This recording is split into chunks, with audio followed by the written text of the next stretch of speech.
Hello and welcome to Film Posers. My name is Huang and I am joined by my co-host Anna, and we had the chance to catch an early screening of Warner Brothers' new movie, Elvis. First off, we want to thank Warner Brothers for the opportunity to see this film early. The film recently premiered at the Cannes Film Festival, and even before it premiered at Cannes, Elvis's daughter, Lisa Marie Presley, ex-wife Priscilla Presley, and granddaughter Riley Keough all praised the film, particularly Butler's performance and Lerman's direction. So this officially has the approval of the Presley family. Now, the film itself obviously is a musical biopic that documents Presley's life story as seen through the perspective of his manager, Colonel Tom Parker. The biopic is 2 hours and 39 minutes. And you know what? We're just going to kick it into our first reactions. Anna, what do you think?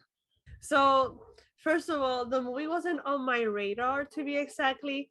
I know that it premiered on Cannes and there was a lot of buzz behind it, but it wasn't exactly on like the movie that I wanted to watch. It wasn't on my list to be exact. However, where Baz Luhrmann was the one that directed it, and I personally like Moulin Rouge and The Great Gatsby. So, getting into this movie, I wanted to see what was Baz Luhrmann's vision for this film. And nobody can capture the lavish lifestyle like he does. If you have seen his previous film, he does a pretty good job in it, especially production wise. He knows how to capture that lifestyle. Now, Elvis, when it comes to Elvis, we kind of know, obviously, he's a really well known person and we know his backstory. We know there's his ups and downs. So I feel that he did a pretty good job capturing that lifestyle, but also that personal moments that he had throughout his life. Now, when it comes to his films, one of the things that he usually does, he has a very like unique editing style, and I think it was pretty seen in this film, pretty much, and it really goes hand in hand with the visuals. There was a lot of visuals in this film, and honestly, I liked it. Production wise, editing wise, it was I enjoyed that them. I enjoyed it a lot. Now, Austin Butler, sir, I was surprised. He was sensational. Okay, he literally embodied Elvis Presley. He embodied the king of rock and roll, and I feel that he enjoyed it. We see it in the big screen. He radiates that, yes, I enjoyed doing this role for this film, and because he was enjoying it, I was also enjoying it because he was living for it. Like every movement and like even his voice, the way like his smirks and everything, the way that he moved, he was doing it. And I was like, oh my god, I love that. I love that for him. So I don't know about you, Juan. What about you? So I grew up listening to a lot of Elvis's Yeah. music. I agree with you. At first, the film wasn't 100% on my radar. I know it premiered at Cannes. I knew there was buzz for it, but I'm not gonna lie, I was thrown off by the 2 hour and 39 minute runtime. But the minute I saw that the Presleys did approve of this film, I was like, okay. We've had a lot of musical biopics come out recently, Bohemian Rhapsody, Rocket Man, and they have tried to, compete in award season, Bohemian Rhapsody being the more successful, and unfortunately, because of Rocket Man deserved better. So I was skeptical with this film going into it. I agree with you. I had previously known Baz Luhrmann's work, Moulin Rouge, Great Gatsby, and I know visually he's going to deliver. And production wise, he's going to set the stage perfectly. You're going to feel like you're in that world, in that time period. And the film itself, it's very flashy like he does. It feels like a fever dream and very much in line with Lerman's style of filmmaking. And it was energetic, it was colorful. It's hard not to be entertained by it at sometimes. Austin Butler, phenomenal. Again, like Anna said, he embodies that role so well. He is the king of rock and roll. Like, you don't see Austin Butler, you see Elvis, which I think is fantastic. There were a couple of other actors up for this role.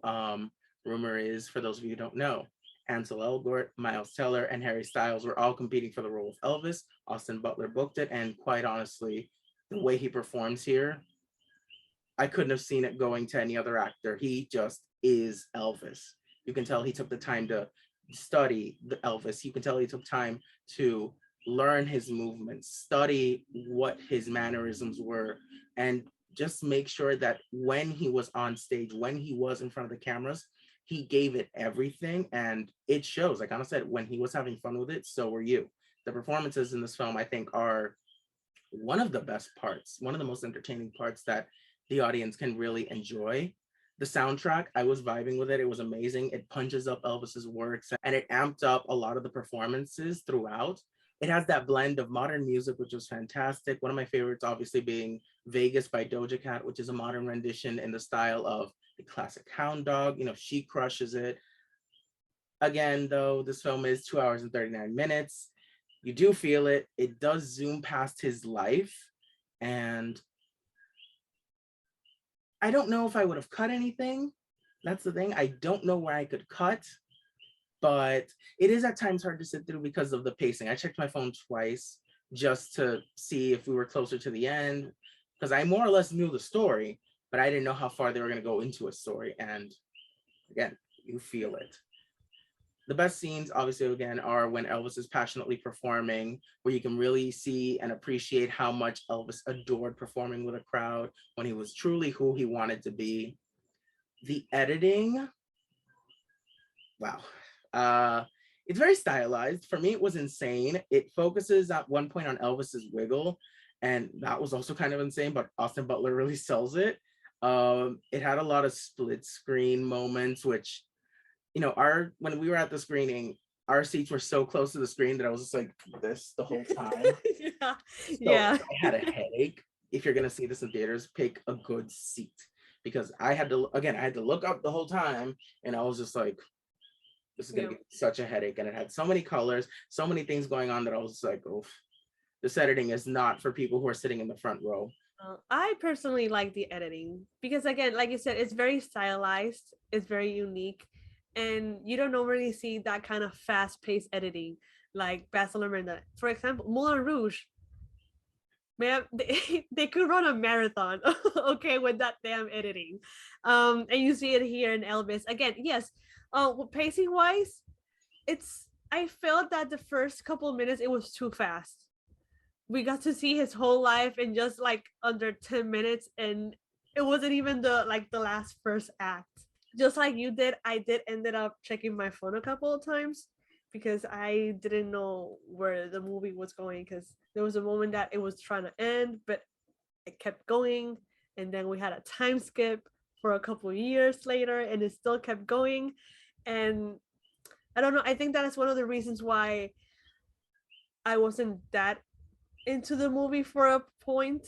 Like, Austin Butler's performance was amazing, but like the pacing and the runtime of this movie, it wasn't for me. Now, another thing that I didn't quite like was the accent. Tom Hanks' accent in this movie.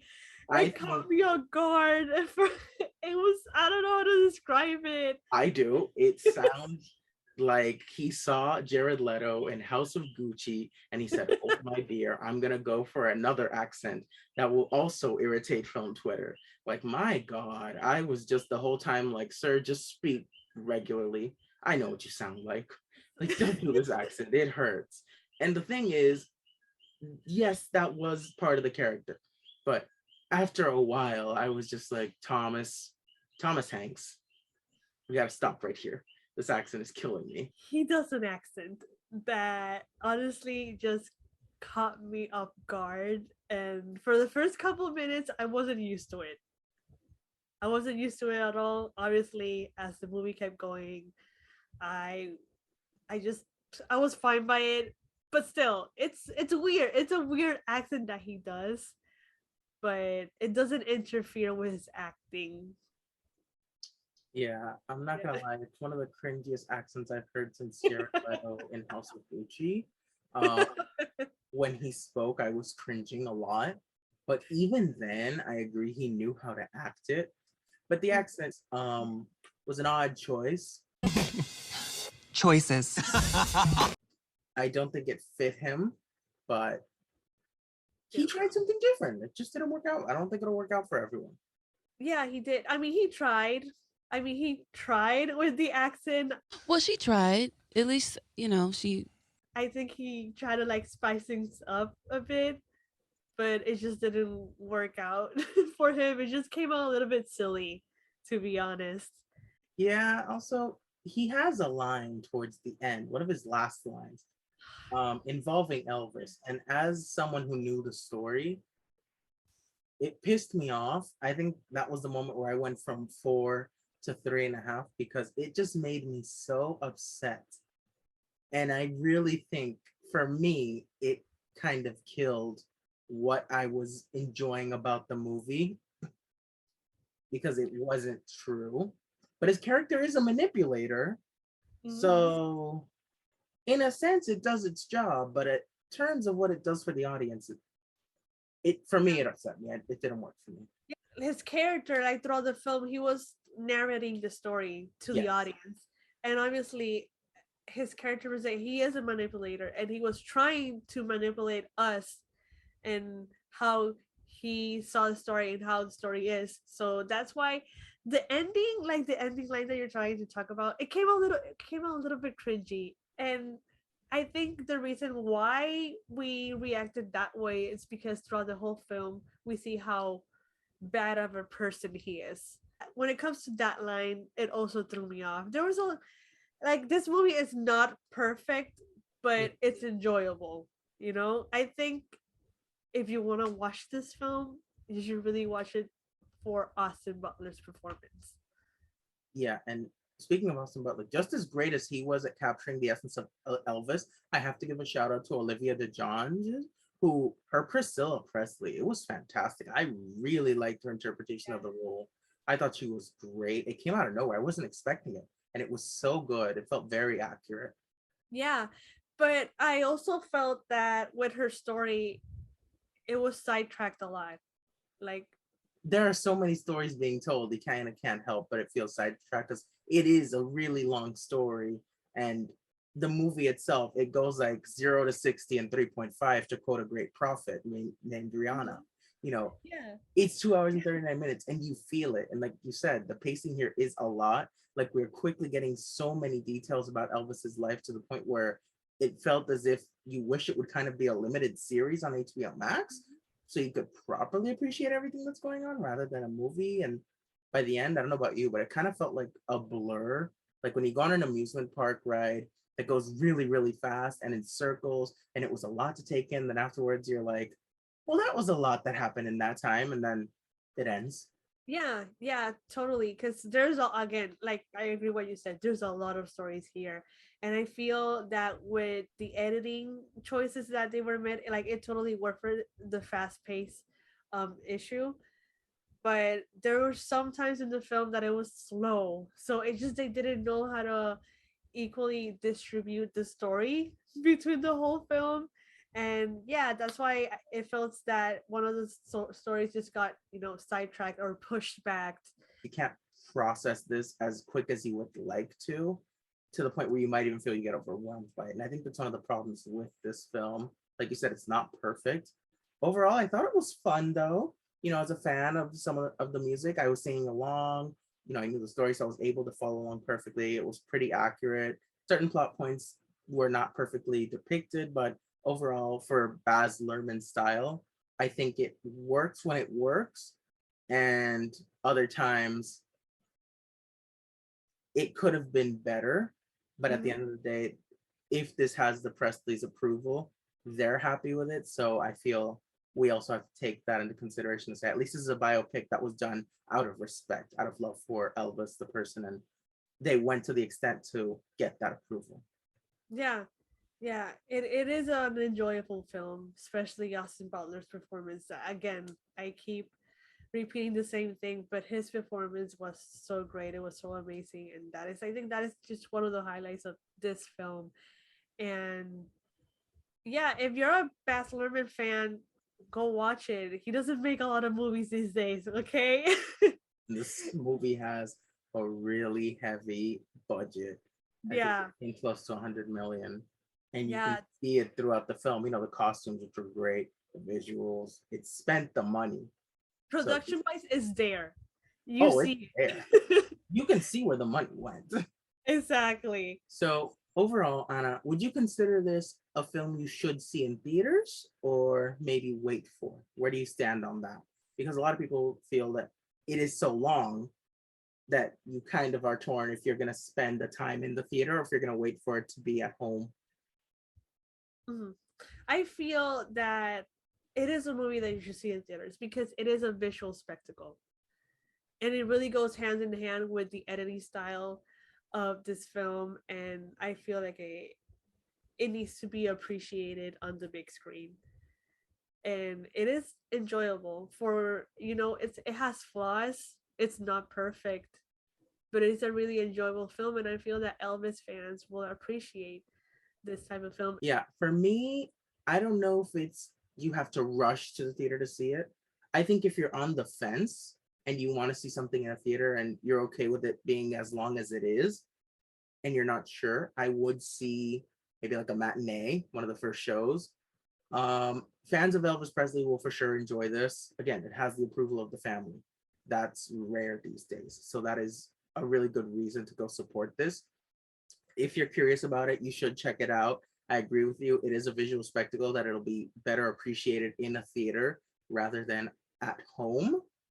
But at the end of the day, if you're going and you want to get your money's worth, I really, really do think you should go for the musical performances and Austin Butler's performance because both of them are the highlights of this film, and seeing that in theaters is worth it. Mm-hmm. So, but if you're on the fence, consider a matinee. That's where I stand. Where it's not a must see in theaters, but you should see it if you're interested. So that is our review of Elvis. Thank you so much for watching. If you'd like to check this film out, it'll be in theaters in Puerto Rico on June 23rd and in the United States on June 24th. You can follow us on the socials, on Twitter, on Instagram, on TikTok, on Facebook at Film Posers. Subscribe to the channel, like this video, and remember, we're all film posers. Bye.